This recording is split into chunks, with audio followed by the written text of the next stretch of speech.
আজ আপনাদের জানাবো কোজাগরী লক্ষ্মী পুজোর ৮টি গুরুত্বপূর্ণ ভুল যা আপনাকে অবশ্যই এড়াতে হবে। ১. মা লক্ষ্মীর পুজোর সময় কোনোভাবেই লোহার তৈলি বাসন ব্যবহার করবেন না। ২. লক্ষ্মী দেবীকে কখনো সাদা রঙের ফুল অর্পণ করবেন না। সাদা রং ছাড়া লাল, হলুদ, গোলাপি রঙের ফুল দিতে পারেন। ৩. লক্ষ্মী দেবীর পুজোতে তুলসী পাতা ভুলেও দেবেন না। ৪. মা লক্ষ্মীর আসনে সাদা বা কালো কাপড় পাতবেন না, লাল, গোলাপি রঙের কাপড় দেবেন।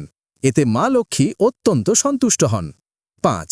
লক্ষ্মী পুজোর দিন ভুলেও বাড়ি থেকে অন্য কাউকে চাল দেবেন না। ৬. মা লক্ষ্মীর পুজোয় ভুল করেও কাঁসর ঘণ্টা বাজানো যাবে না। ৭. লক্ষ্মী পুজো করার সময় নিজেকেও লাল, গোলাপি, হলুদ, কমলা এই ধরনের রঙের বস্ত্র পরতে হবে।